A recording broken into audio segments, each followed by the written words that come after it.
आप सबको प्रभु यीशु मसीह के नाम में एक बार फिर से जय मसीह की।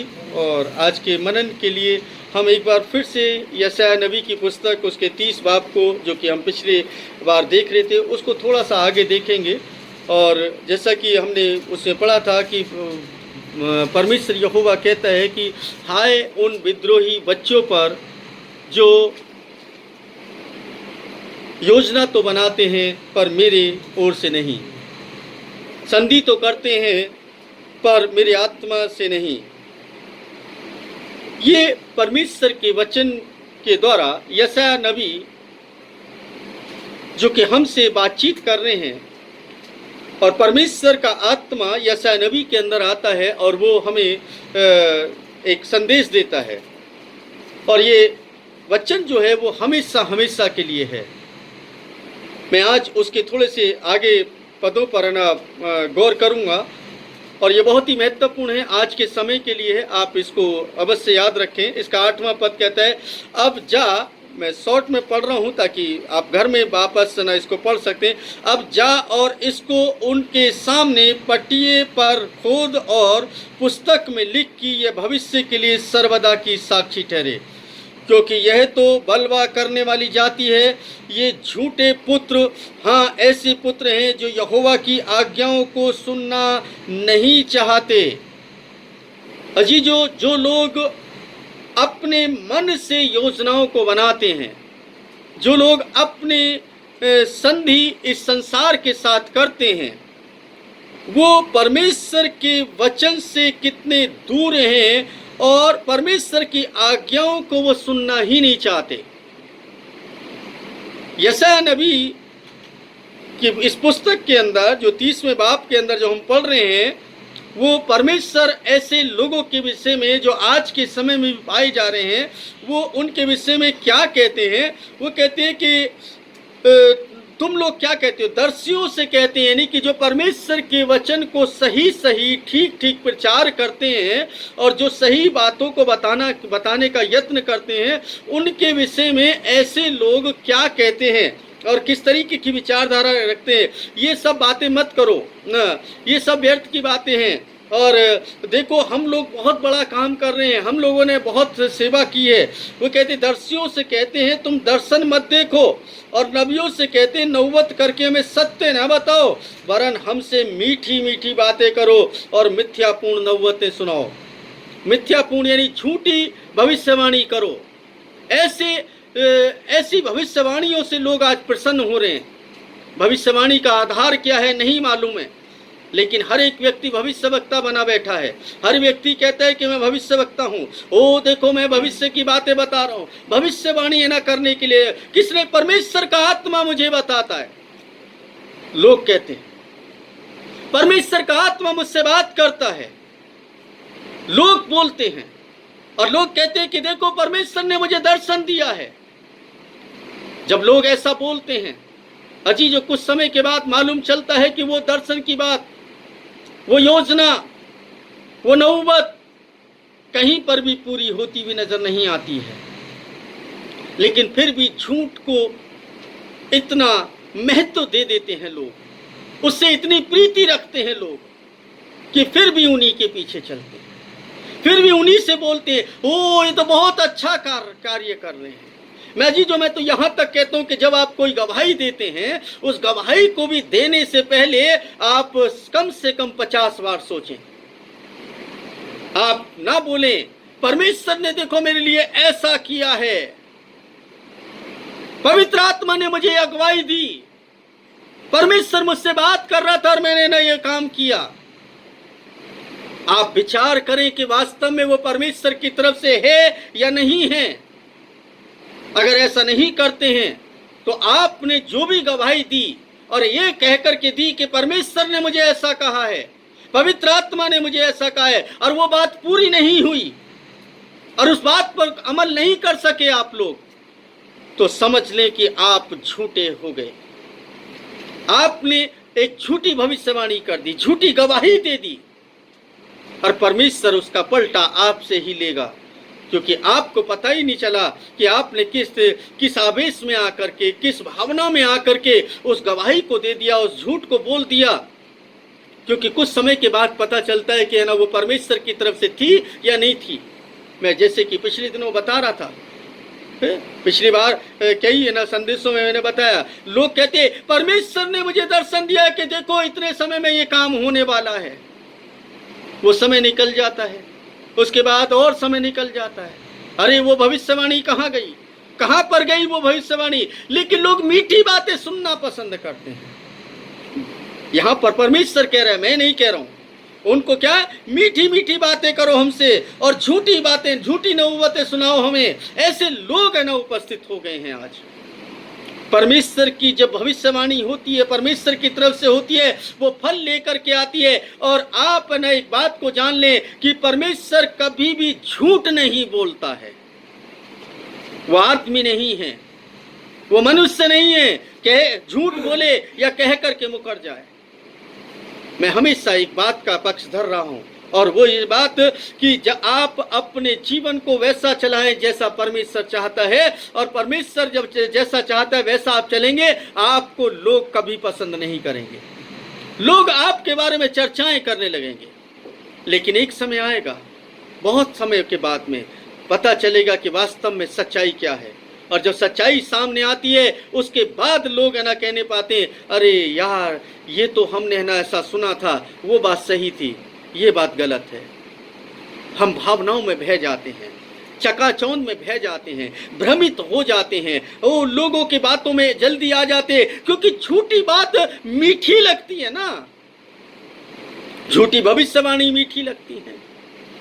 हम चाहते भी ऐसे ही लोग हैं, हम ऐसे लोगों को पसंद भी करते हैं जो लोग है ना व्यर्थ, मिथ्या और झूठ बातों को फैलाएं।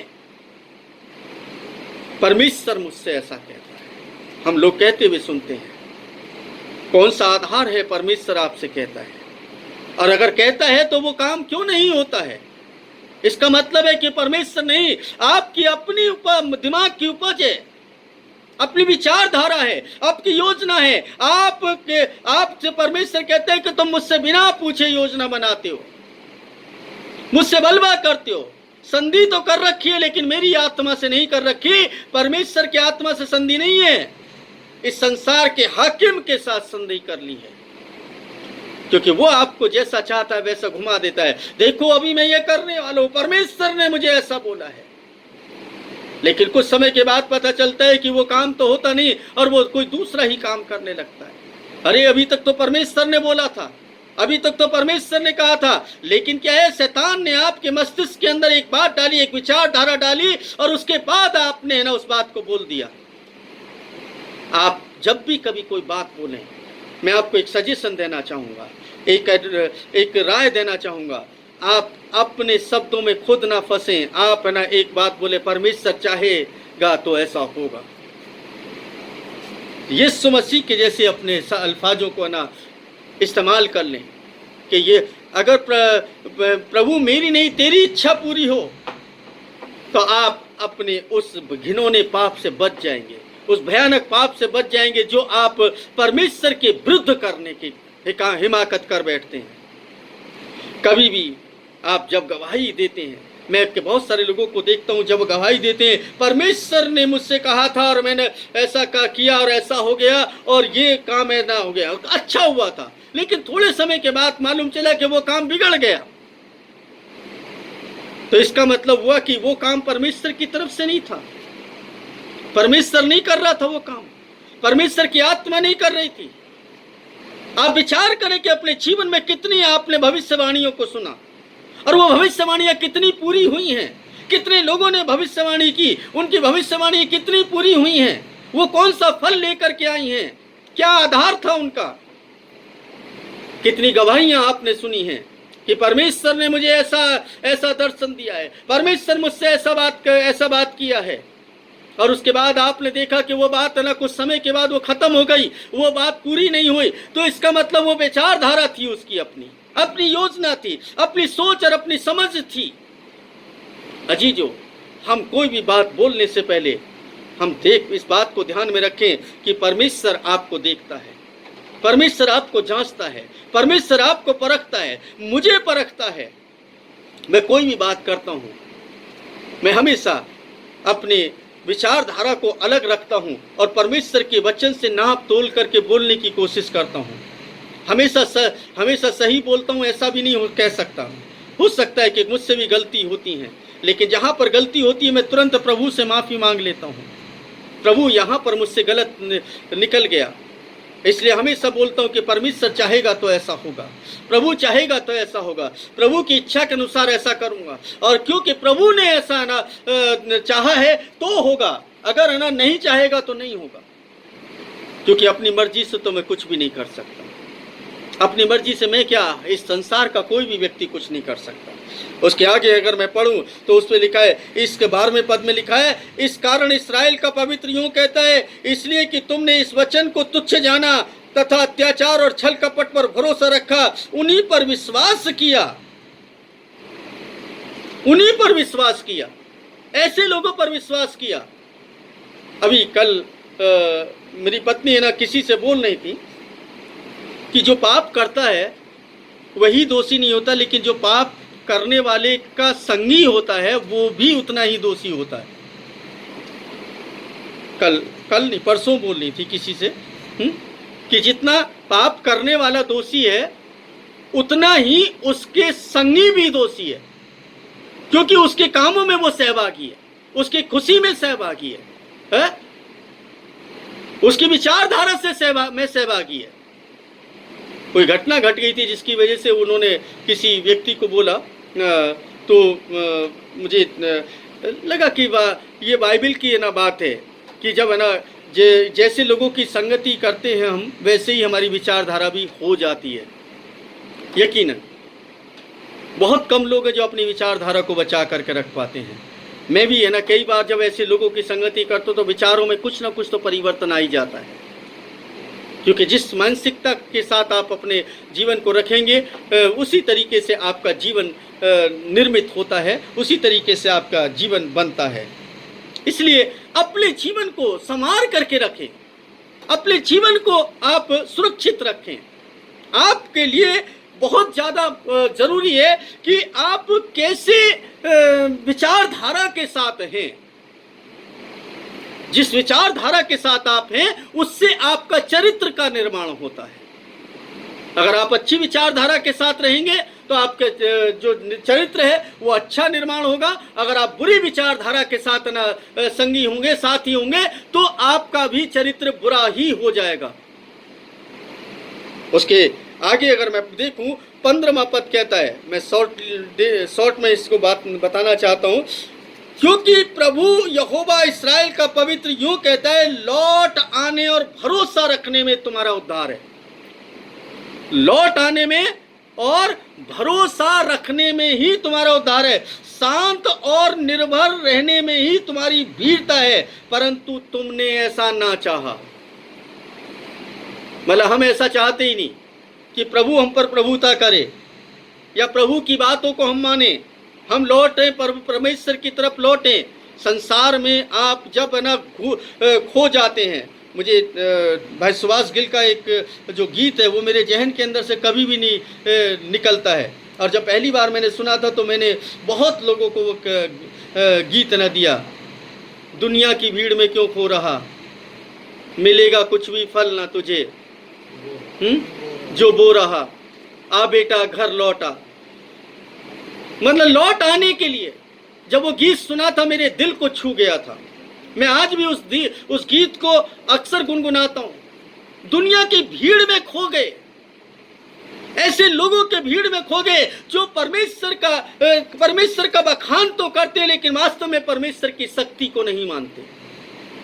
अजीजों, आपको सोचना होगा, आपको विचार करना होगा, आपके ना विचारधारा है, आप किसके साथ खड़े हैं, परमेश्वर के साथ खड़े हैं या परमेश्वर की विचारधारा के विरुद्ध खड़े हैं। क्योंकि वो कहता है कि लौट आने में और तुम्हारा क्या है, उद्धार है। भरोसा रखने में तुम्हारा उद्धार है, शांत रहने में और निर्भर रहने में तुम्हारी वीरता है, परंतु तुमने तो ऐसा चाहा ही नहीं। और फिर क्या होता है, उसका 16वां पद कहता है, तुमने नहीं कहा, नहीं हम तो घोड़ों पर चढ़कर भागेंगे, इसलिए तुम भागोगे और तुमने कहा हम तो फुर्तीले घोड़ों पर सवार होंगे।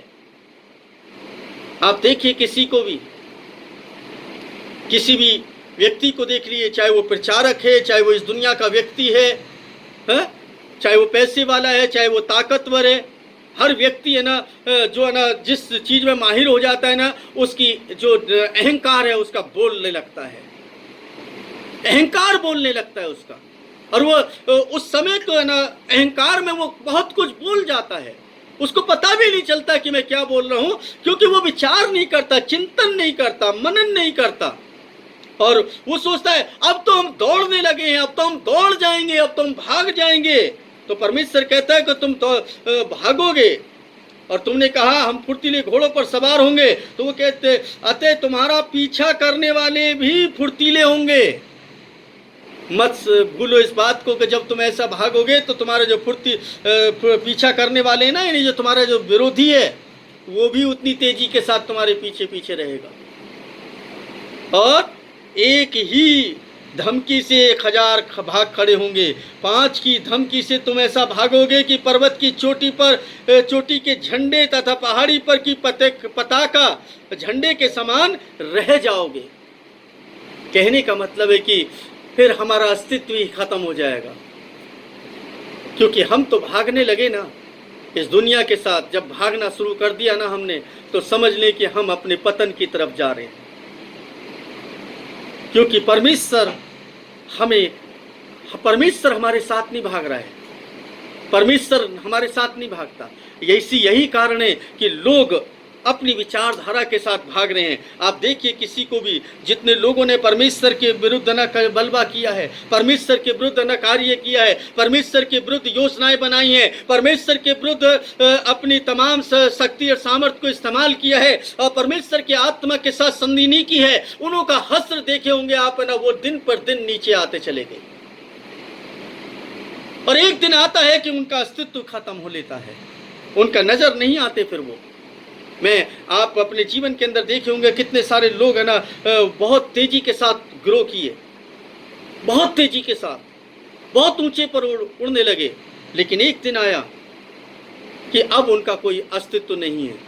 वो क्यों नहीं है? क्योंकि वो अच्छी भूमि में लगाया गया पौधा नहीं रहा। और जो अच्छी भूमि में लगाया गया पौधा होता है ना, वो फल लेकर के आता है सालों के बाद में। वो लोग चाहते कि अभी फल आ जाए, अभी है ना लोग है ना मेरे पास में इकट्ठे हो जाएं, अभी भीड़ इकट्ठी हो जाए, अभी लोगों का ना जमावड़ा मेरे पास हो जाए, लोग मेरे पीछे चलने लगे। और इस भूल में वो कब पता ही नहीं चलता कि कब दुनिया की भीड़ में खो जाते हैं, कब वो परमेश्वर के विरुद्ध बलवा करने लगते हैं, कब परमेश्वर के विरुद्ध बोल करके वो कहने लगते हैं ये तो परमेश्वर ने मुझसे कहा है। नहीं समझ पाते। आज समझने की आवश्यकता है।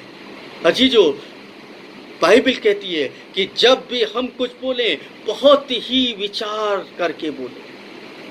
परमेश्वर चाहेगा तो हम करेंगे, प्रभु चाहेगा तो हम करेंगे। ये शब्दों का जब इस्तेमाल करते हैं आप अपने आप को बचा लेते हैं, क्योंकि आपके अंदर अहम नहीं होता उस वक्त में, है? आपकी विचारधारा बिल्कुल चेंज हो चुकी होती है। लेकिन जब आप कहने लगे नहीं मैं तो ऐसा कर सकता हूं, मेरे लिए कोई काम कठिन नहीं है, मैं सब कुछ कर सकता हूं, समझ लें कि आपके पतन के दिन शुरू हो गए। अजीजों, मैं अपने आप को जब भी कमजोर दिखाने की कोशिश करता हूं, मैं आपको बता दूं उसी वक्त में ताकतवर होता हूं। मैं जब कई बार ना बोलते ना पॉजिटिव बोलो, लोग ना बोलते ना पॉजिटिव बोलो, है? आपको पता है पॉजिटिविटी बोलने में नहीं है, पॉजिटिविटी इंटरनल होनी चाहिए। आपकी अंदर की क्या शक्ति है, आपकी आत्म शक्ति कितनी है, आप कितने मैं एक व्यक्ति को ना भी सुन रहा था कि बढ़ाई इसमें नहीं है कि जब आपके पास सारे साधन हैं तब आप कुछ कर रहे हैं, बढ़ाई इसमें है जब आपके पास कुछ नहीं है तब है ना कुछ कर रहे हैं। जब आपके साधन है तो कोई भी कुछ कर सकता है, जब आपके पास साधन नहीं है तब आप कुछ करने की मादा रखते हैं, तो यकीनन आप परमेश्वर के साथ हैं और परमेश्वर आपको इस्तेमाल कर रहा है। अगर आपके पास में साधन है और आप कर रहे हैं, कोई बड़ा काम नहीं कर रहे हैं आप। इसलिए मैं साधन विहीन रहना चाहता हूं। इसलिए मुझे ना तमाम चीज़ों से कोई लगाव नहीं होता है। मुझे सादा जीवन पसंद है, मुझे नॉर्मल जीवन रहना पसंद है, क्योंकि उस तंग हाली में जो मैं कर पाता हूं बहुत अच्छा कर पाता हूं। और आपको बता दूं, उसके बाद परमेश्वर मुझे एक नए आनंद को देता है और एक नई चीज को दे देता है और एक नए आनंद के साथ मैं आगे बढ़ने पाता हूं। घटी किसी चीज की नहीं रहने देता, हालेलुया। वो घटी किसी चीज की नहीं रहने देता, लेकिन अपने आप को लगाता नहीं वहां पर, अपने मन को नहीं लगाता, अपने चित्त को नहीं लगाता। मुझे नहीं लगता कि मुझे कुछ करना चाहिए, मेरे पास एक ही है ना काम है। और आपको बता दूं कि जब मैंने पहली बार यीशु को है ना अपना जीवन समर्पित करने का वादा किया, मैंने उसको चुना ऐसा तो मैं नहीं कह सकता, क्योंकि उसका चुनाव था मेरे लिए। लेकिन जब मैंने अपने आप को समर्पित किया तो इस बात को मैंने जान लिया था कि जब तक मैं उसके लिए काम करूंगा तब तक वो मुझे आशीषित रखेगा, तब तक वो मुझे खुशहाल रखेगा और मैं चैन के साथ रहने पाऊंगा। और जिस दिन मैंने उसको खुश करना बंद कर दिया, उस दिन मैं दुखी हो जाऊंगा, चिंताओं में आ जाऊंगा, मुश्किलों में आ जाऊंगा। इसलिए मैं हमेशा कोशिश करता हूं कि किसी भी रीति से कोई भी योजना बनाऊं, परमेश्वर की तरफ से बनाऊं। उतावलेपन में मैं कोई काम नहीं करता। मेरे को कभी भी नहीं लगता कि उतावलेपन में, जल्दबाजी में कोई काम नहीं करता। बहुत सोच विचार करता रहता हूँ। कई बार ना लोग कहते हैं, अरे पादी साहब आपको ये काम कर लेना चाहिए। ठीक है, कर लेंगे। सुनने में क्या जा रहा है? विचार करो, चिंतन करो, मनन करो, हो सकता है अच्छी बात हो वो। अगर अच्छी बात है तो उस पर हम और आगे बढ़ेंगे। लेकिन मेरे लिए सबसे अच्छी बात यह है कि जिंदगी का एक ही मकसद है, और जो चीज आपको दी है, एक बात आपको बताना चाहता हूँ, परमेश्वर ने आपको सबको एक गुण दिया है, और जो गुण आपको दिया केवल उसी गुण पर फोकस कर लें आप। अगर आपने उस गुण पर फोकस कर लिया, आपको इस दुनिया में नाम कमाने से कोई नहीं रोक सकता, धन कमाने से कोई नहीं रोक सकता, आपकी पहचान बनाने से कोई नहीं रोक सकता, क्योंकि आपको परमेश्वर ने एक वरदान दे दिया है। आपने उसी क्षेत्र में आप एक नई जोश और नई ताकत के साथ काम कर सकते हैं, क्योंकि परमेश्वर ने हर व्यक्ति को एक अलग खूबी दी है। हर व्यक्ति के पास एक अलग विचारधारा है। यूहन्ना के जैसे पौलुस नहीं हो सकता था,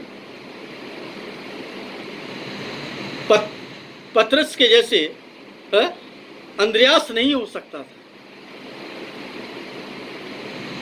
और नबियों के जैसे दूसरे नबी कभी नहीं हुए, कभी भी कॉपी नहीं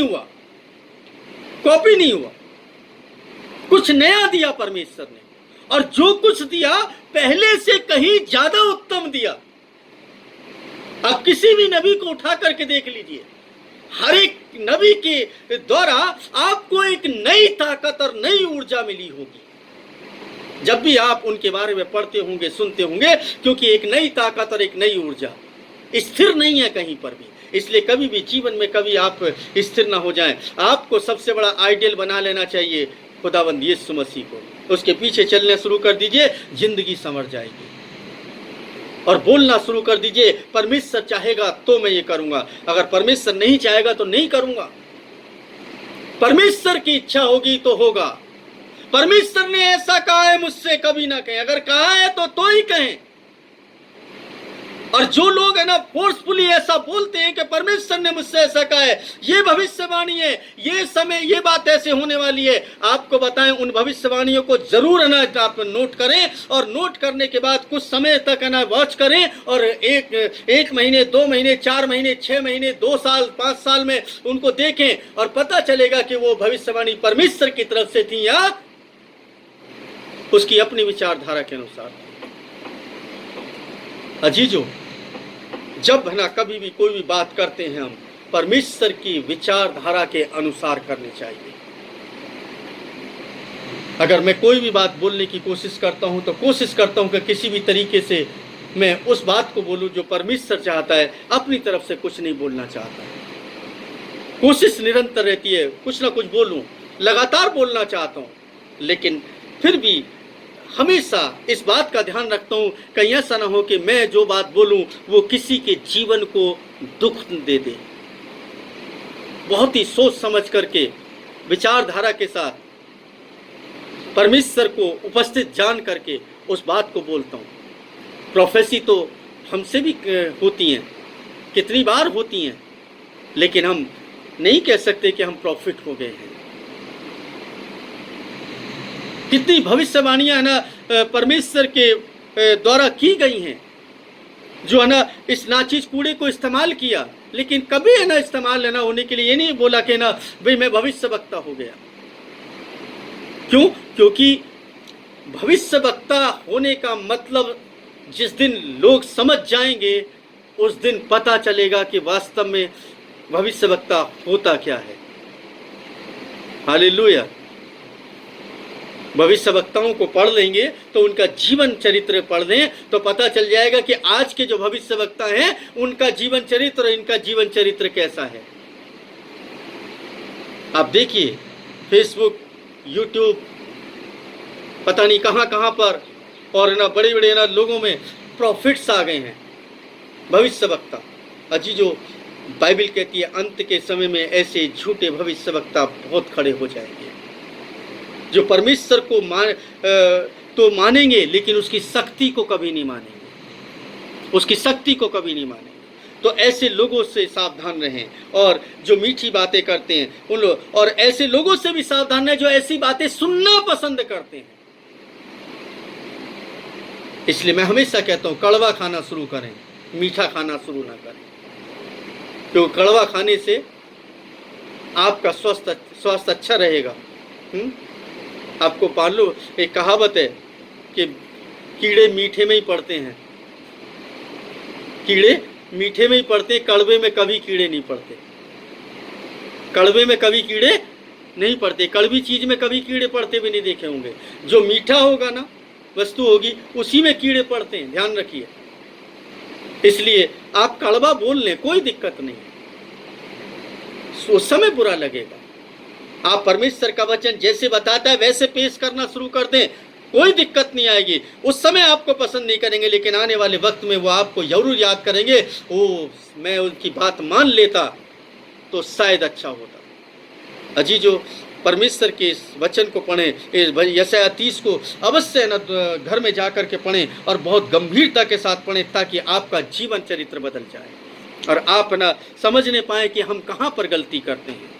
अजी जो ये संदेश मुझे प्रभु ने दिया ताकि मैं इसको आप तक पहुंचा सकूं और मैं भी इससे सीख सकूं, कहीं मैं भी कोई गलती ना कर बैठूं। इसलिए मैं भी निरंतर इसको ये मनन करता हूं, चिंतन करता हूं। आप सब भी है ना इसके ऊपर मनन और चिंतन करें और भविष्य में वैसे चलने की कोशिश करें जैसे परमेश्वर चाहता है। परमेश्वर आप सभी को आशीष और बरकत दे, और हो सके तो इस वीडियो को ज़रूर दूसरे लोगों तक भी शेयर करें। आमीन।